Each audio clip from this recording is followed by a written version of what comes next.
Hello, and welcome to another episode of the podcast where we look to reassure you that football is fixable. Alright. Hello, Sess. Alright. Yeah, we're up and running now in a new season. It's like we're never away. No, never. But let's get straight into it, because we've got a really interesting episode today. We've got John coming on a bit later as well, haven't we? Yeah. So There'll be no fan listening then. Oh yeah, it's the fan, isn't it? Yeah. I should have said it. So we've got a fan coming on later then.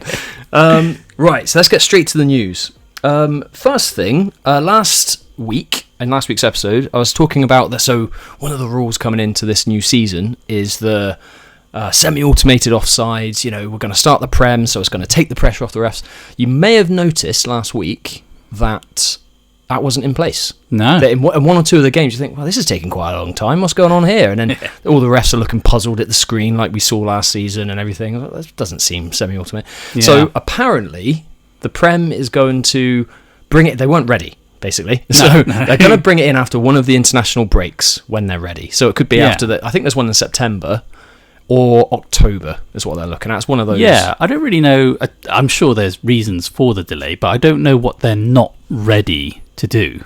Yeah, you think the Prem, the richest league in the world, and they've had all summer to sort this out, but I feel like things have been built far quicker than this. Is it just British workers and stuff? I don't know. They're on holiday probably. Yeah. I don't know. So we will be seeing it in the coming weeks apparently. So not yet. Pretty soon. Right. Do you know how they do assists these days? How they calculate assists in the Prem?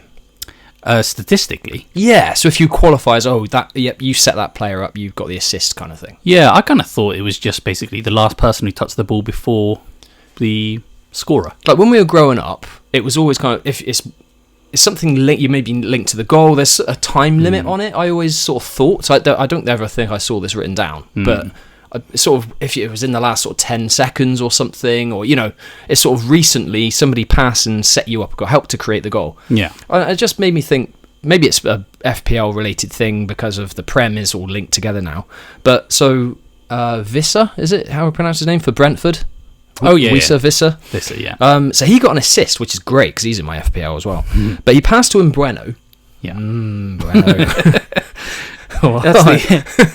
Is that yogurt? Bueno. No, it's that chocolate bar, isn't it? Nestle chocolate bar or something. Bueno, yeah. Bueno. He passed to Bueno, but it was near the halfway line, and then Bueno had to beat, I think, two players, cut in, and then shoot and score. And Visser got the assist. Yeah. And I'm thinking, that's not how they used to do it. So my favourite player, as you know, is... David Ginola. No. Wayne Rooney? Eric Cantona. I'm going to throw something in it. So Dennis Bergkamp, for example. Dennis Bergkamp, that's my next one. Yeah. So, and he used to get, I think his whole career for Arsenal, he got 80-something assists or something. Yeah. But those assists were like really technical. It'd be just before goal and that kind of stuff. Now you just a defender could just pass to someone.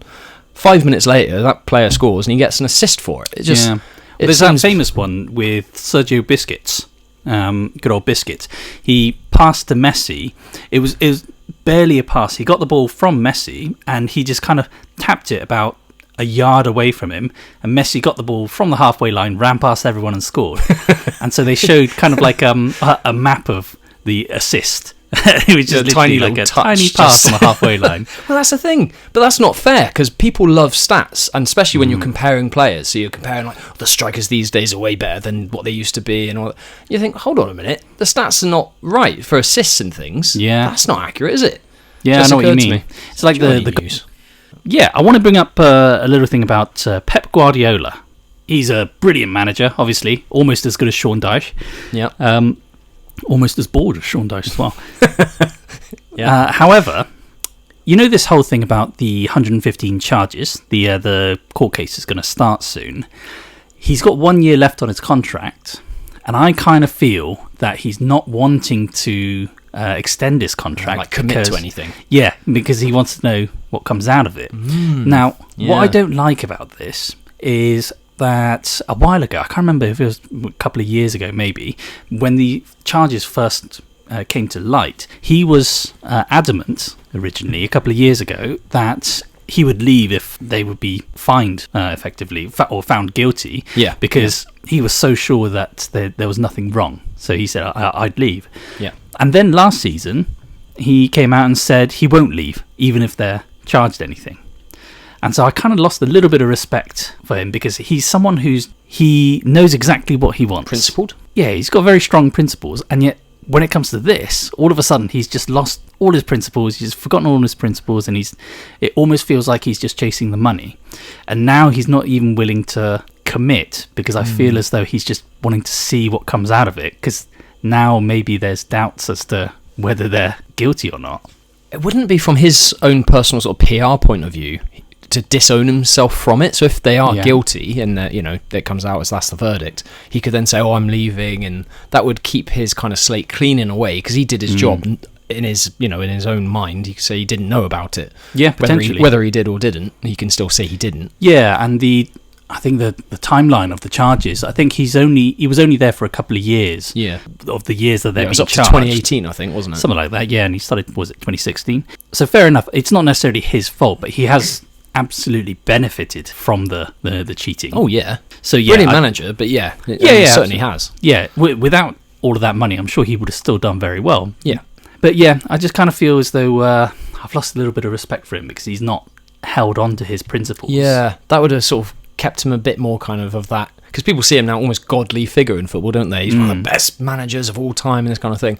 That would be a shame if he sort of just goes along with it or whatever. Yeah, I would have been fine with him just sticking with what he said right at the start, saying, he would leave if they were found guilty. Brilliant. Because they misled me, they promised me they didn't. I think he said something along that line. Yeah. I've got another one on Tottenham I need to bring up. Okay. So did you know this last week, Tottenham have been named England's best run men's football club in the Fair Game Index.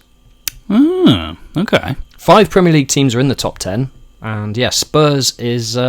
they've been driven by a high equality score. Wow. Equality for men. I think it's just the best run club. So it was talking about their finances, how they're run. They don't just go and spend money ridiculously and that kind of stuff. They're a well-run club. Their venue, the stadium, hosts all kinds of events. Makes so much money. All that kind of thing. Yeah. Do you think they're really well-run? Are they a successful club, would you say? I would say so. The thing is, a lot of people call success winning trophies, but I don't necessarily just think it's just to do with winning trophies. To be a successful club, I think it's more than that, because they're a team that aren't necessarily going out and spending huge amounts and getting into a lot of debt, but they're actually relatively successful. They're relatively high in the table. Until recently, they've been fighting for top 4. Third place, trying to get into second place. Yeah. So, and they've been one of the big teams for basically our whole lifetimes. So I would say that's quite a successful team. Yeah, I'd say so. I do judge a team by the style of play, whether it wins or not. I've always felt, that's important. Football's an entertainment. Yeah. I think that is important. In terms of successful, though, I don't know. They are well run. I'll give you that much. Do you know when the last time they won the league was? It's probably in the 60s or something. Yeah, I think it was 61. You know what's happened since 61? So we've got things like the world population's increased by 400%. We've had the Falklands War, the Vietnam War, the fall of the Berlin Wall, the first black president in the US, Watergate happened, John F. Kennedy was assassinated, the first female you get the idea. Lots has happened. And if anyone wants to learn more, you can go to the website, Last Won a Trophy.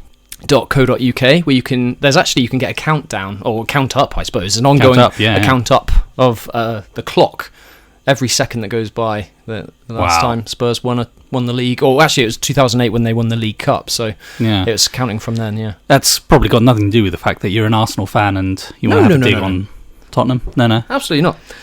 And one final thing is, did you know what Ivan Toney's initials are? As in IT. So Ivan Toney, his full name, including his middle names. Oh, I have no idea what his middle names are. Yeah, so it's Ivan Benjamin Elijah Toney, which is quite a nice name, isn't it? I bet. Oh, wow. And with that, let's get into the episode. Right then, so shall we get started with our VAR debate? Let's do this. All right. And for that, we've thought about bringing on a real specialist in football. Really knows about the rules and the game. What he's talking about, but it wasn't available. So we got John on. Hi, John. All right.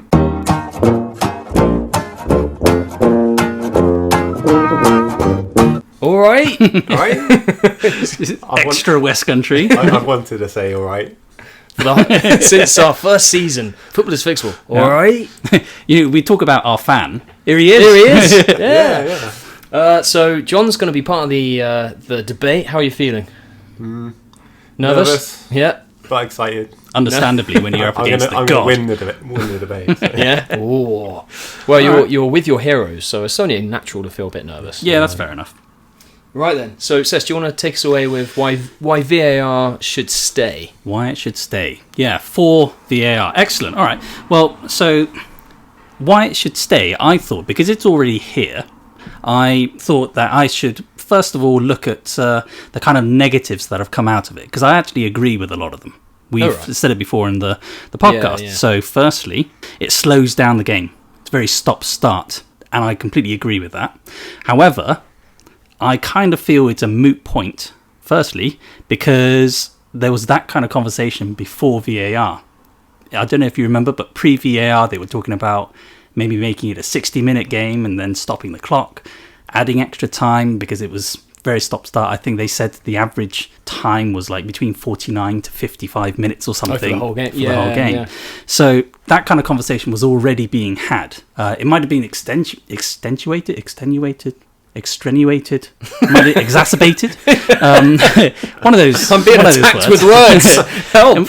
One of those words that VAR might have done to slow it down, but that was already there. It was already a problem that people were trying to solve. Second point is that it's kind of connected to the first point, that it takes too long to make decisions, and I completely agree with that as well. We mentioned before that I think they said an average of 64 seconds per decision, like VAR decision in the Prem, and that is definitely too long. He's helping us here, isn't he?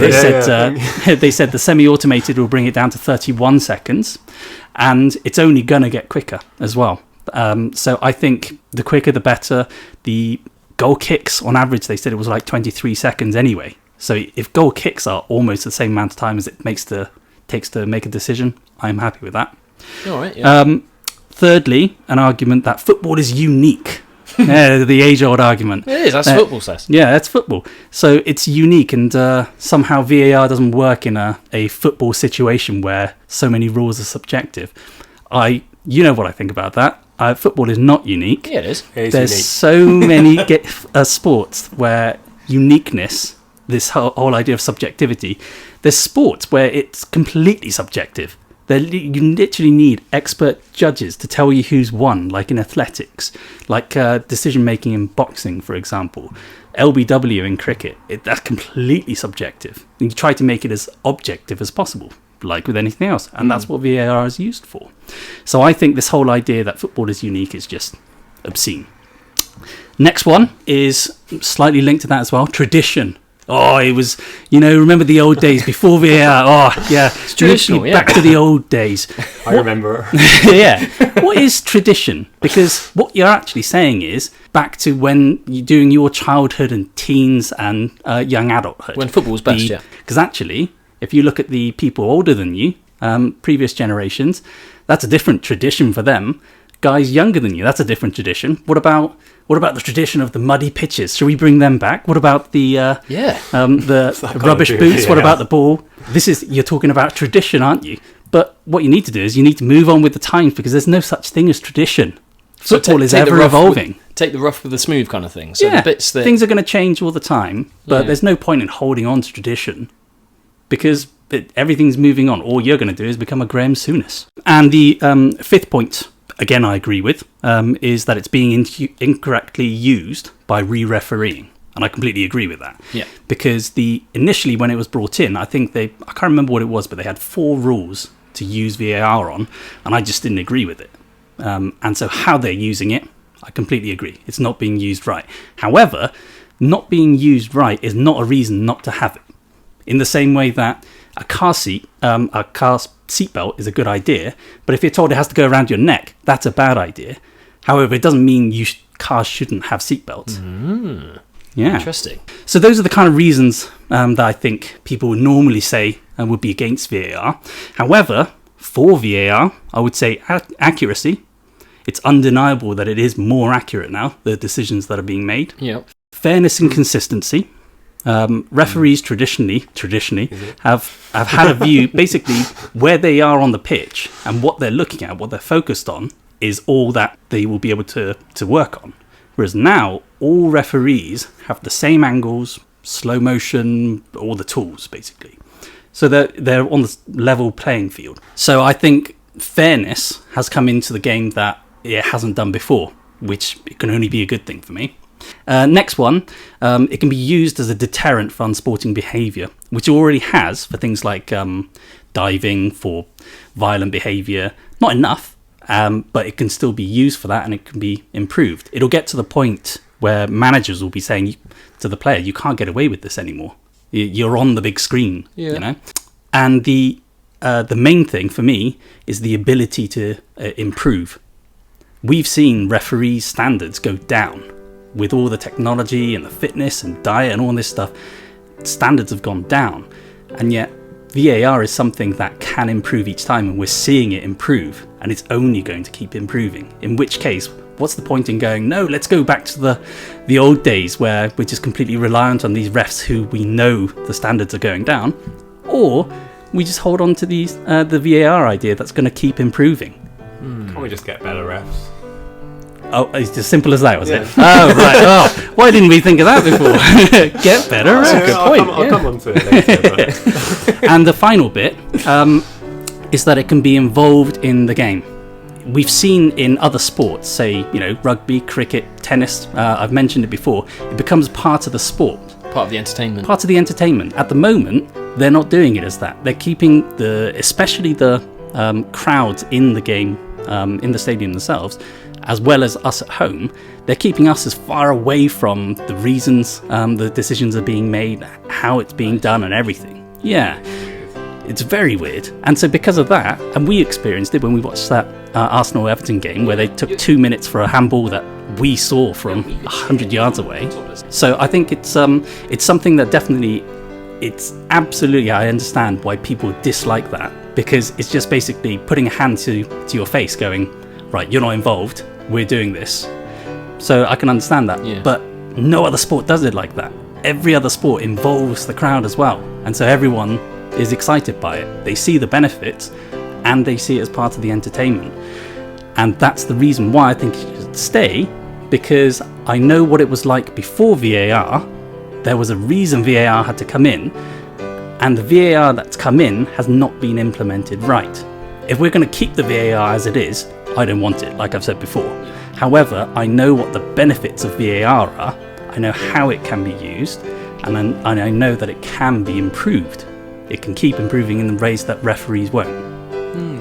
Interesting. John, I'm going to bring you... We have to stop him now. Yeah. Can you help me to prove Sess wrong? Go on, John. The main thing I disagree from what Sess just said is that football is unique. It's the best sport in the world. Yep. It's got the most passionate supporters in the world. Yeah. And most importantly, we love celebrating a goal. Yeah, can we get sound effects on this? We need cheers and claps. That was inspirational. So the I uniqueness, love to celebrate goals. Are we talking about the uniqueness as in... I don't understand what you're saying is unique about it. Oh, you interrupted. The thing that is unique is in every other sport in the world, they have way more than maybe 3 goals or touchdowns or tries or wickets. Football has maybe an average of about 3 or 4 goals per game, and we want to celebrate them. Okay. I think actually the average is about 2, so even more true what you're saying. This is why football is unique. Yeah. And we need to protect the entertainment of football. The beautiful game. So the uniqueness is the very few celebratory moments. Yes, and that's okay. And that's less is more. That I can understand. Not the the whole idea of the best why in the VAR world. is spoiling football. Oh, I like it. Because it's an entertainment business, and because there's such little entertainment. Yeah, exactly. The main entertainment in football is those big moments, like limbs everywhere, the Euphoria. Cups of beer going everywhere, or water if you want. In the stadiums, yeah. But yeah, that is. Oh yeah, we don't condone alcohol. Drink responsibly, please. Yeah, as much as you can. So this is where I'm coming from. I can't see how you can implement VAR without having any sort of delay and stopping the celebrations at some point when a goal goes in. And really, what I watch football for is just entertainment. And it's not really that serious, football, if you think about it. Football is what I watch when I'm feeling down or when I've had a hard day at work. Bit of escapism. Yeah, exactly. And whether someone's handballed it slightly in a build-up or the ball's gone out of play by a few millimetres, I couldn't really care less. I want to celebrate goals. If that happened in Sunday League, no one knows it. It's not going to go back and take that celebration away, is it? Because there wouldn't be the opportunity. Just get on with it. If it was clearly out, it would have been flagged. Oh yeah, because you've never moaned at all before about pre-VAR decisions. I remember moaning, like it would be once every so many weeks of football. I'd be, that was a shocker, wasn't it? Now it's every week. We're talking about VAR every week. The problem is people moaning at referees. That's the problem that VAR is trying to fix. The problem is not that the referee's getting it wrong. That's going to happen anyway. And even when we get rid of VAR, there will still be lots of mistakes. The problem is people not respecting referees and just taking football too seriously in the sending death threats or. It's madness, isn't it? Yeah, it's crazy, and it's the society and the culture of football that needs to be changed, not the football itself. Good point. In my opinion. Actually, not in my opinion, that is the truth. Your Honour. So, is there any way we could bring VAR in? I think the only good thing is the offsides. Automatic offsides are good. They're instant, which is great, and they don't interrupt the flow of the game. So it's like the objective ones, isn't it? So goal line technology and semi-automated. The stuff that the humans, the refs, need to, the ability to cock up. We don't need any of that. We just want the objective potentially stuff. Extra help for the refs from actual humans on the pitch, or even the fourth official having more of a say. But I can't see how you can keep VAR as it is, or in any sort of form. In any sort of form, even though you said you wouldn't mind having the offsides and that's not VAR, that's offside. It's a binary decision, 0 or 1, like offside or not offside. Nicely put. Okay, I like that. It. Yeah. Okay. Separate that from VAR itself. Yeah. Was that the end of your speech? That's the end of my speech. Okay. But I might start again. I could start. And another thing. I do this on my own in the van every day. I do that whenever I have a shower. I think, I could have said that. So this is your moment now. Say such and such. Yeah. Okay. Well, I wanted to talk a little bit about what you meant. What you're talking about, the protecting the referees, because we had quite a big episode on that, how referees are treated, and we were talking about right from grassroots. We've seen in Sunday League ourselves how refs are treated. Yeah. Interestingly, in Sunday League, yeah, it's terrible. So the top German referee who refereed the biggest games domestically in Germany, and he was refereeing in the Euros recently. Yeah. He was interviewed on TalkSport, and obviously you know about this, John, because you listen to all of our episodes. But he around half of them, you said. yeah, half of each episode. He just gives up. Oh, is that it? Yeah. So he said that the moment VAR is got rid of, he will retire, because it's the only defence left for referees. And he said that he feels safest with VAR. So I feel as though what you say about how we treat referees and stuff, I completely agree with that. However, VAR, I do think, is one of the only ways that referees can feel safe nowadays, because you're almost taking the onus away from the referee, and the anger goes towards VAR nowadays. We still know that the referee decisions are bad. I don't think that's not the root of the cause. The root of the cause is people being too angry. There's other toxic issues. I think they need to change the narrative in that, saying that if you're moaning at a referee, that's the sort of macho thing to do in football, is moan at a referee because the decision's wrong. But they need to realise that the actual grown-up thing to do is to accept the decision and just carry on. That is exactly what we said. And this is the thing, and we've also in last season's episodes, in that particular one, we said that just send them off, or just beat up. If you do that, they'll soon stop having to go at the refs. The thing I said about the uniqueness, I said in that episode, one of the main things that I think is unique about football is this idea that everyone has a voice. It's this idea that everyone has a voice, so that you can scream and shout at the referee, the crowds can say what they want, the managers can do what they want, players can do what they want, the people at home can do what they want, in which case, no wonder the decisions don't get looked at in the same way as the decisions in the Olympics or rugby or anything like that. I agree. Football is unique, as you just said.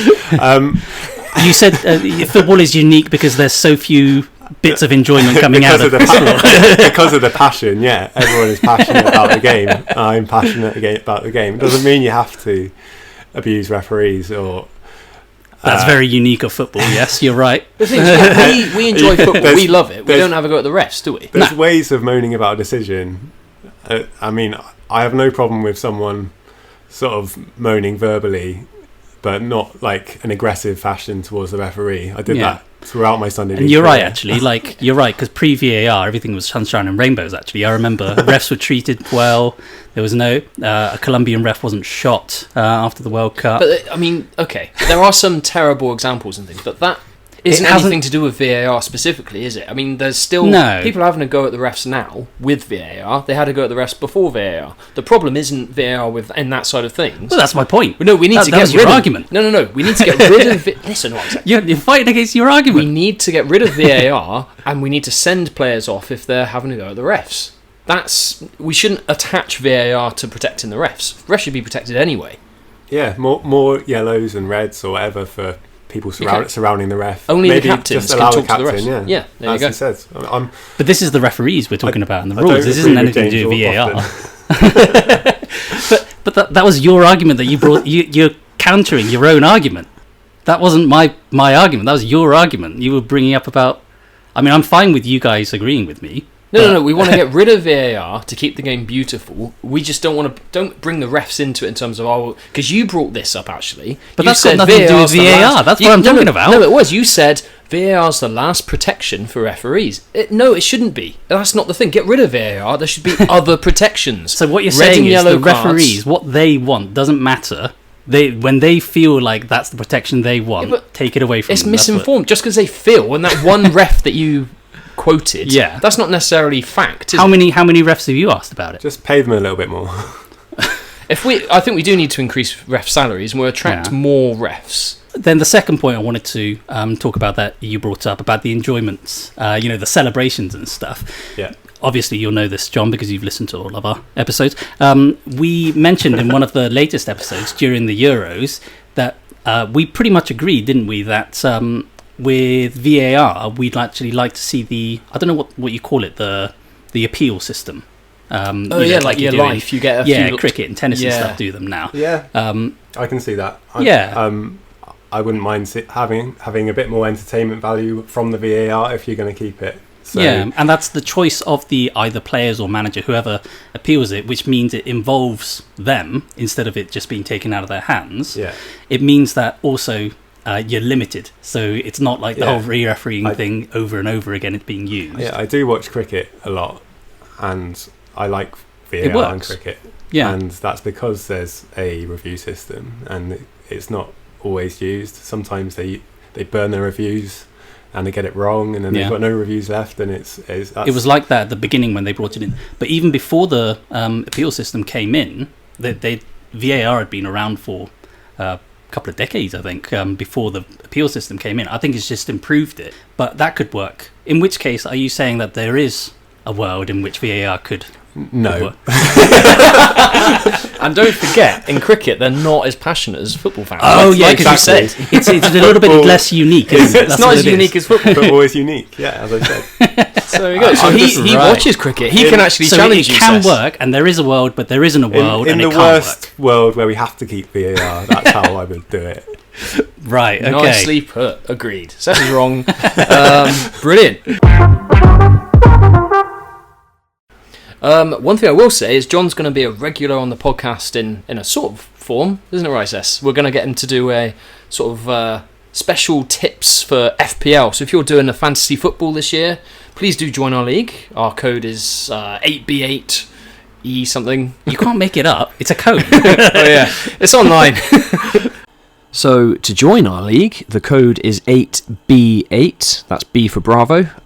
E1L, 8B8 E1L, and it will give you the chance to topple us football guru pro people, and if you can top the league, we'll give you a shout out in future episodes. But first, we'd like to introduce you to a new segment of the show where John shares his fantasy football tips with us. It's called John's Juicy Tips. Juicy. What massive tips you have, John? John's Juicy Tips. Yeah. Do you have any thoughts going into sort of this, as we're starting the season a week or so in? What do you reckon for fantasy football, John? Yeah, I mean, I love fantasy football. I've got into it in the last couple of years, and I've had at least one good season. So from that one good season, I can give you some good tips from that one good season. You did win our league last year, actually. I won nearly all the leagues that I was in. Nice. For that one season, just because there was money on it for that one season. See, money is a motivator. Ah, there you go. That's brilliant. So, looking at what worked for me last season is basically using the first sort of 6 to 8 weeks to scout the players that are like underpriced. For example, last year I had a rubbish start to the season, really, and I was just waiting for a wild card, and then I was going to choose the team for hopefully the rest of the season, and I picked Palmer and Gordon in about game week 9 or something, and I kept them in for literally the rest of the season, and they get me so many points. Yeah. So what you've got to be looking out for is blind luck. Is either someone who's been underpriced this year, for example, maybe someone like Rashford. If he starts scoring a few goals, I'd get him in early before his price rise, or maybe someone like Grealish. Ooh, these are the sort of people who've got points to prove, or you've got to be looking for someone who's quite obscure. For example, you're looking at Smith Rowe. He's really cheap in the game. Yeah. I know James loves that. Or you could be. He loves the guy that managed to escape Arsenal. Had a selfie, didn't we?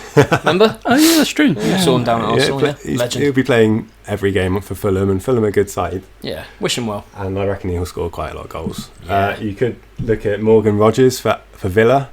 I think he's going to play left wing for Villa for most of the season. He's had a great pre-season. He scored a hat-trick, got a couple of assists pre-seasons, and I think he's going to start there, and he's only 5 million, which is an amazing pick in my opinion. So that's my big John's juicy tip. Nicely put. Expert tips there from John. What are your thoughts on the season, though? It could be one of the most exciting Premier League title races we've had in a long time. Ooh. Wow. Partly because Man City might be chucked out of it for breaking so many rules. Oh, right. And if they are, we're going to have a cracker. It's going to be probably Arsenal. Does that hurt you to say it? It hurts. But really, they've got no weakness. And So definitely Arsenal, I would say. Aside from the fan base, I think. They've got, That's the only weakness is the fan base. they've got 5 Why out. am I on this podcast? And if they are top in sort of mid-November time, they're going to win the league. It's a done deal. Wow. You reckon? It's a deal. Oh, It's a done deal. a done deal. What's the point in the rest of the season then? I'll come back on in mid-November. If they're top of the league, I'll give you the trophy, okay? You're kidding. Oh, wow. I like this. But I also am tipping Spurs to challenge Arsenal for the title. Really? Because I got a big stat. Oh. John's big stat. Look, we're giving you one snippet. You're not having two. I've got... So, Ange Postecoglou's top flight career. In 2009, Brisbane Roar.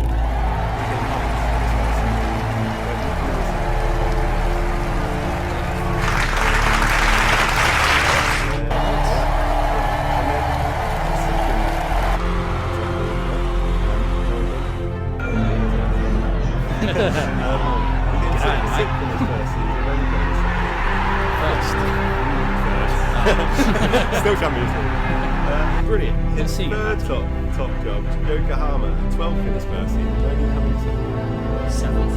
Champions. Celtic. Second season, champions. Spurs are going to do it, right? So this is the second season.